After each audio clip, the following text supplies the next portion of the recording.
So when I think about spheres of power, my argument, or how I'm thinking about it in terms of my work and in global politics, is that we're in a different era.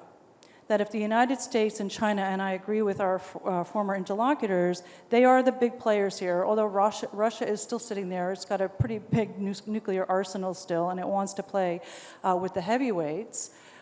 China and the United States are competing across these three domains.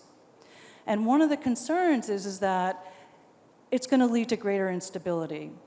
And the reason is what I'm calling domain incoherence. And what I mean by that is that the United States historically has always wanted open and free trade. It's always wanted non-proliferation. It's always wanted to prevent regional hegemons.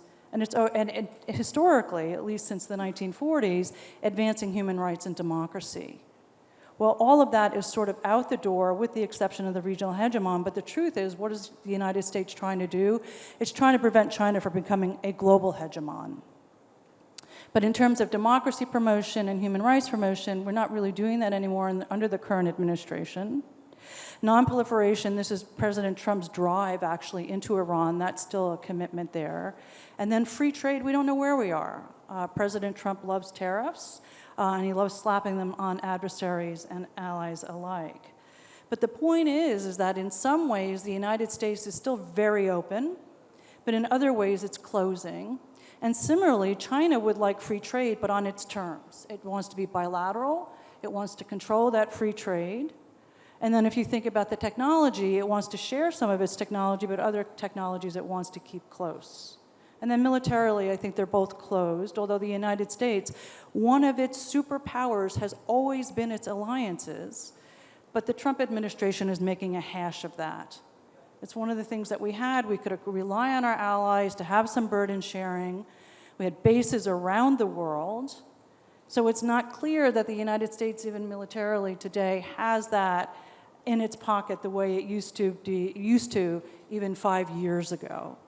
So the point is that what we're facing right now is competition of China and the United States across these different domains of power, economically, technologically, and then, of course, militarily. And it's going to be really hard to disentangle that. And my concern is that we project this out, and here I'm thinking 5, 10, 20 years out. I don't think we can project out further than that. It's going to lead to instability because there's going to be points of friction where we're on new ground. We talked about the technology in the last. China did steal trade secrets. There's no denial of that. That is how they got ahead, right? And they, yeah, in the 80s and the 90s. But then it started to sort of demand trade secrets in order for Americans to invest. That created tensions.